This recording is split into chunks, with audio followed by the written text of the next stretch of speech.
Welcome back, everybody, to Developing the Leader Within podcast as we pull apart leadership from different angles to bring you what you need to know to succeed. Today, I have Matthew Morales with me, and Matthew is the mastermind behind Money Mystic and author of Never Be Poor Again, a guide to money as spiritual practice. He provides strategic turnaround plans for small businesses to grow to their max potential. Matthew, welcome to the show. Thank you so much for having me. I'm really excited to be here. Outstanding. Folks, we're going to be talking about leadership and money, one of my favorite topics because it's just so broad. Matthew's going to take us through all his knowledge and get us in 30 minutes to try to get you to understand this.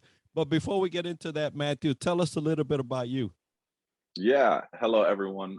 As you said, my name's Matthew Morales, author of Never Be Poor Again, and I help companies become profitable, and I help you find the soul of your business. Now, I myself own a marketing company. We do branding and business design and website design and things like that. But on a personal level, I've noticed and I've found that a lot of people aim to be a business. And even with 100 employees, you're still self-employed. And I aim to break people of that, because how do you know the difference? It's in the name. Self-employed means you need to employ yourself for your business to continue. Your business isn't a business until it can just employ others without the need of you. And so I want to break people of that. I want people to stop living paycheck to paycheck. I want businesses to stop living paycheck to paycheck. And I want you to be able to develop your dreams. And so that's what I focus on.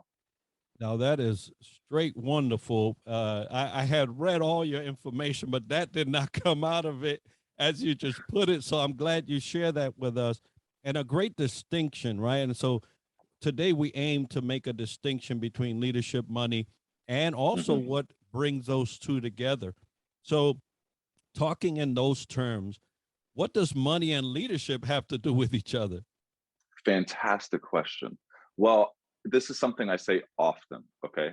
Leaders don't command, otherwise they'd be called a commander, right? Leaders don't dictate, otherwise they'd be called a dictator. Leaders lead.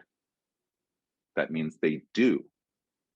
In the word, it means to do, to act, okay? And because of that action, others follow. So if you're a broke leader, what are you teaching everyone beneath you? You're telling them to follow me, and they are going to, the good and the bad. And so this is something we need to fix, because as I say, money is a spiritual practice. Why is it a spiritual practice? Because it's a reflective practice.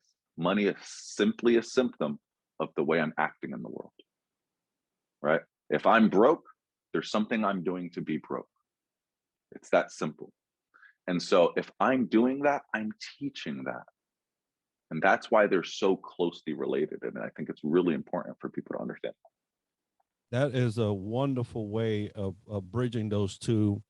And I've often heard a lot of similarities to that, but not as you just put it. You know, folks, the basics of it is you lead in totality. That means that everything that you are should reflect leadership. If you want to run around with a title, leader, don't there's no part-time leader, right? I've never been to some place that says the part-time leader today is so-and-so. No, they always say the leader here is this.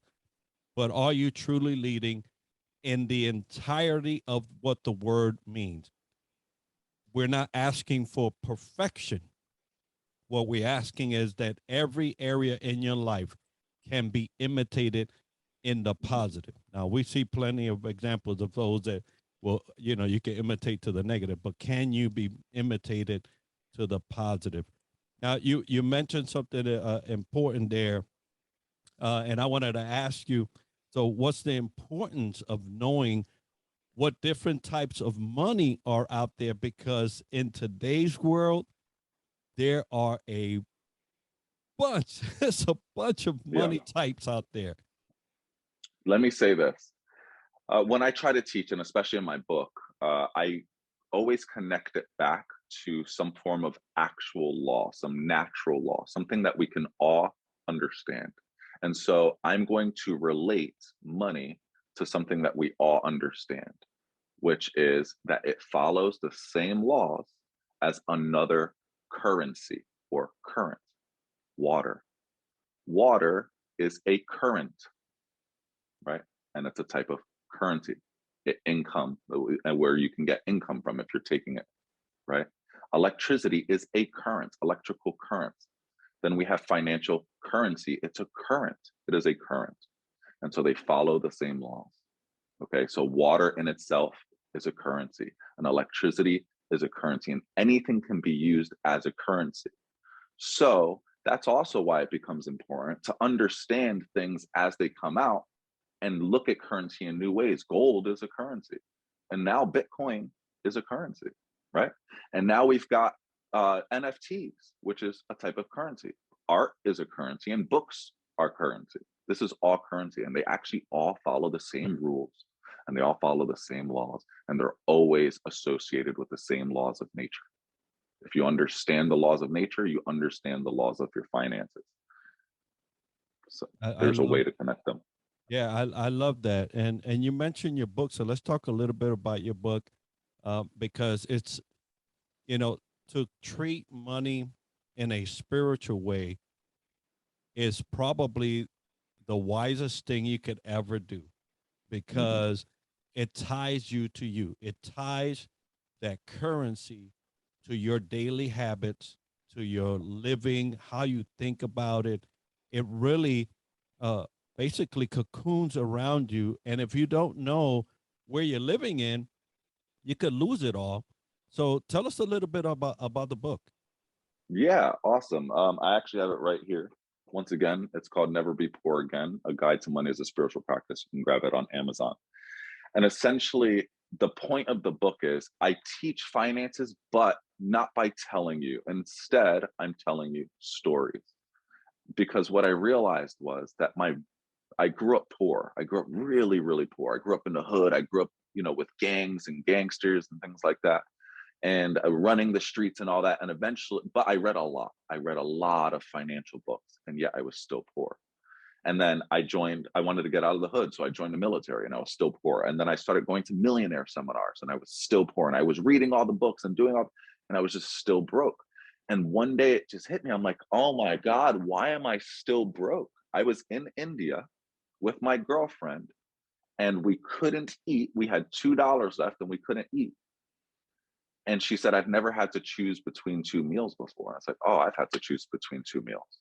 And she broke down crying. And now in my mind, it hit me. I'm like, how many times am I going to be in this same broken position before I decide never again? I will never be poor again. I will never, ever, ever feel this feeling again. And so I decided from that moment to change my life. And that's when it hit me that my biggest obstacle to wealth was never my poverty. It was my arrogance keeping me poor, because I read all the books, and I went to all the seminars, and I traveled the world, and I did all the things that I thought I had to do. But it hit me that even though I was also skipping the intros and skipping past the conclusion. I wasn't doing all the exercises they told me to do. And so if I'm not likely to do step two, what's the likelihood I'm going to do step three or four? And so I had to learn to take in these recipes of the masters before me, of the millionaires before me, and understand these recipes and actually take the actions and the steps to do these. Otherwise, nothing's ever going to change.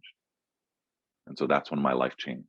And I decided from now on, anytime I ever take a book or learn a new philosophy, I will apply it right there. And I refuse to go to the next one or the next page even until I start applying this one. A beautiful way of applying. I tell you, man, I've been waiting for this episode for a little while because I know your work and I see what you've been doing. but that reality, and thank the good Lord you were in India, and $2 can go a little further than it Yeah, would here in the hood, right? Um, yeah, but you know, that realization of of man, you know, I almost take me to the story of the prodigal son, right? You know, if you know it, he's in this miry pit with pigs, and he's like, "What am I doing? How did hmm I get here? The servants at my father's house eat better than this." You know, never again, right? Kind of, never again yeah. am I going to be here. I'm going back to my father's house, and uh, you know, you got to that point, and there's a lot of leaders as you was talking through my head. All the leadership training that I do is for that. There's a lot of people that go through the seminars. There's a lot of people that read the books. I've been one of them early on that I mean, I have books upon books upon books. hmm And it wasn't until I said, this, my practice is not working. It's not the books. It's not the seminars. It's not the information. hmm It's what I'm applying or not applying. Exactly. And that's making me either a great leader or a poor leader at any given time. And so that flip flopping, I was like, no more. I aim to be the standard of leadership every single day, and I refuse to go any further unless I'm truly living leadership. I don't even want people to call me a leader unless they can tell me every single day, you showed the way. And so, you know, it takes a mentality, it takes, you know, thinking around that. And so, which brings me to my next question. So what are some things that leaders can do today to start making some wise decisions around money? Let me say this. The truth is, right, my argument for a long time is, and which is still true, is that, school doesn't teach you money, right? I was saying my mother became an accountant and we were still poor because school doesn't teach you about money. Accounting doesn't teach you finances, it teaches you counting, right? It only teaches you how to count. Business administration doesn't teach you how to own a business, it teaches you how to be an administrator of someone's business. So I want to say you already know all the rules and all the laws behind finances. You've heard them a million times over. You just either don't actually know what they mean or you don't care enough to apply it. And I'm going to give you an example, right? You all know that you're supposed to spend less money than you make, and yet you're spending more money than you make. You know that you're supposed to be saving money, and you're not. You know you're supposed to be investing, but you're not doing it. And coming up with all these reasons. You've heard don't count your chickens before they hatch. And yet it's Monday and you're saying, when I get paid Friday, I'm going to go buy this, this, this, and this. You just spent money you don't even have yet. Counting your chickens before they hatch. You don't have chickens, you have eggs. Count your eggs. That's what that means. Okay. Spending money you don't have yet. You know you're not supposed to do that. And yet we're always borrowing from Peter to pay Paul. You know you're not supposed to do these things. Just stop. Just stop.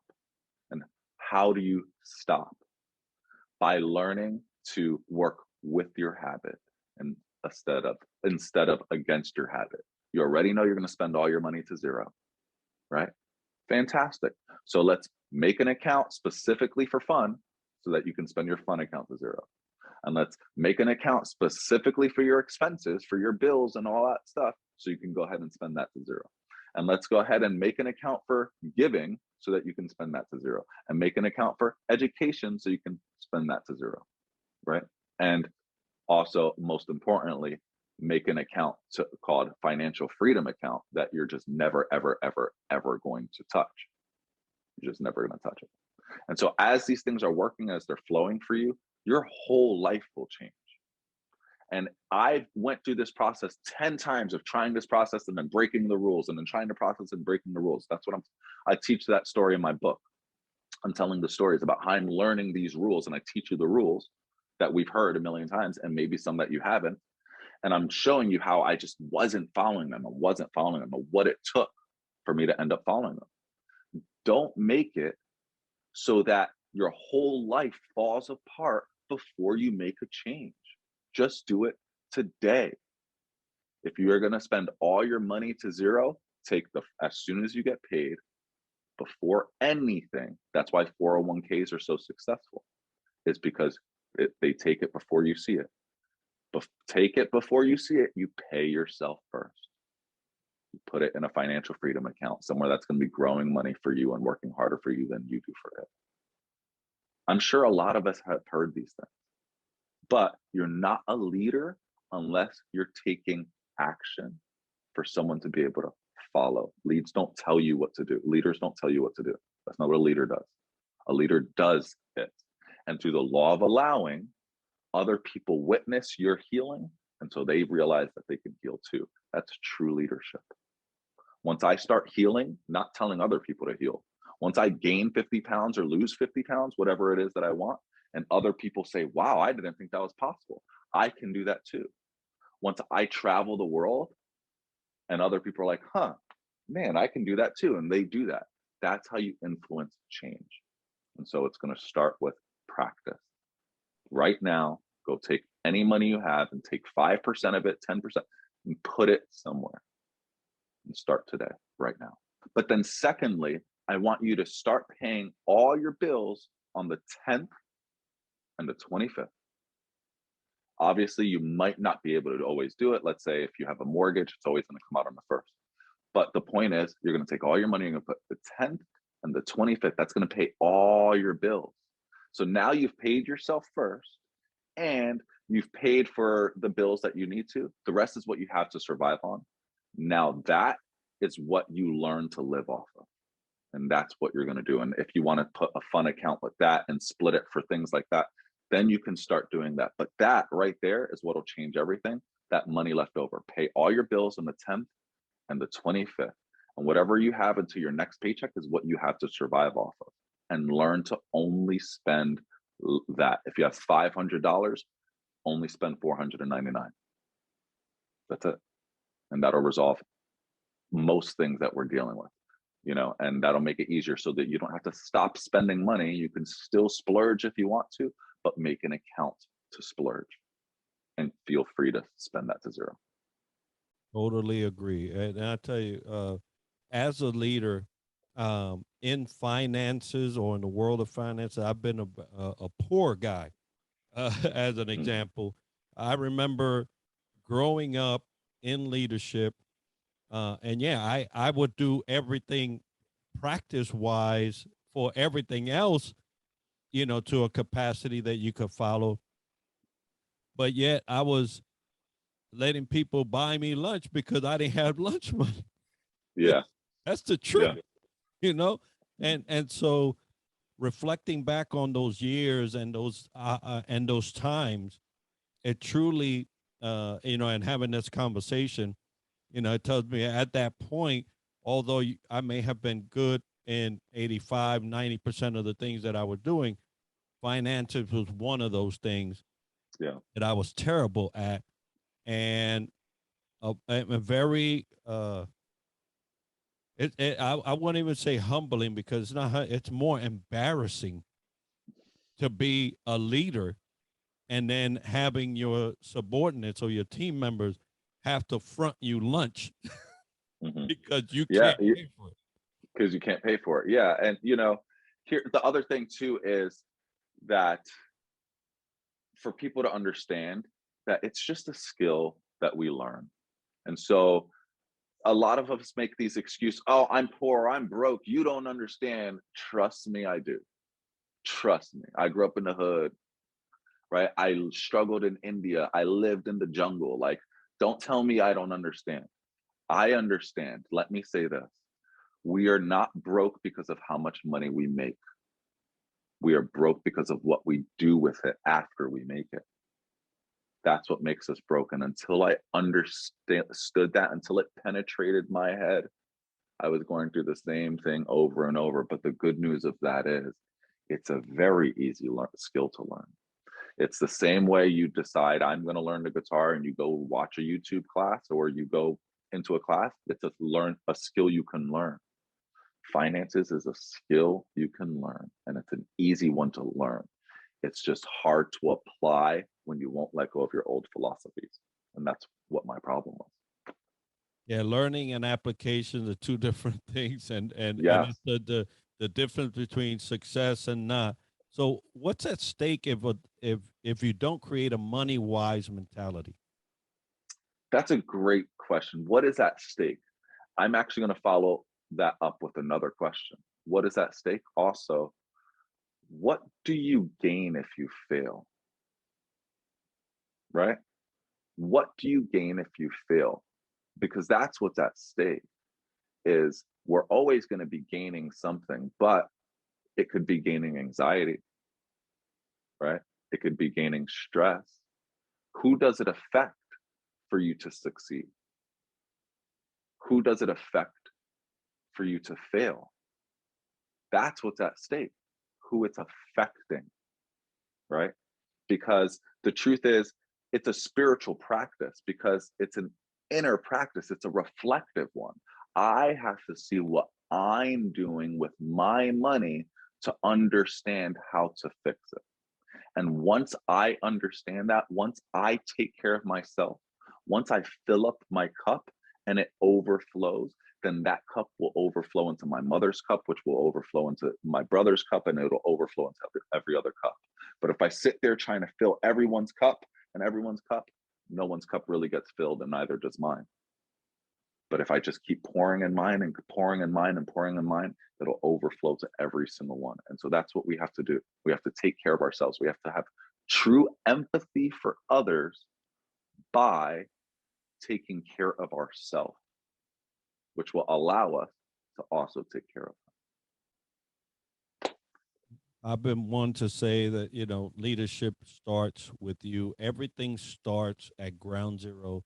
You are the source. A lot of people are looking for external sources to, but you are the source. Everything, I think you said it earlier, right? You know it. It's there. It has them. been spoken upon so many times, and you've heard of it one way or another. It's just the practice of doing. And I tell you, I'm so happy we got the opportunity to have this conversation. I'm sure there's a lot of people that are listening to you, have heard about your book, that want to get a hold of you. So how can they do that? That is a fantastic question again. Obviously, you can get my book on Amazon. You can find it there, Never Be Poor Again, A Guide to Money as a Spiritual Practice. Make sure to get yourself a copy, get a copy for your friends, a gift, anyone that you think might need it. You can also go to our website, my company website, which is LUD for Let Us Dream Marketing, LLC.com. That is our marketing company. And then you can go to my personal website, moneymystic.co, for anything. Feel free to email me, or you can get my email on those websites. You can find me on Instagram and Facebook. Feel free to reach out and ask any questions. Outstanding, folks. So we're going to have that as part of the show notes, and make sure that you have that. I'll also put it as part of the video. Matthew, thank you so much for sharing this time with me, sharing your wisdom. Folks, I'm going to put also the link to his book so you can get a copy. I know I am, because I'm interested in his story. Definitely all the traveling that he's done. And if you've enjoyed this episode and learned something interesting about the topic covered today, make sure to subscribe and let us know by leaving a comment on YouTube, LinkedIn, Instagram, or Twitter right now. We're always looking for new ideas and guests that we can add to our show. So if you know someone or have a topic that you would like featured on the podcast, we'd love to hear about it by emailing us at triadleadershipsolutions@gmail.com. And be sure to tune in next week for another episode where we dissect leadership from another angle. And as we like to end the show, success to you.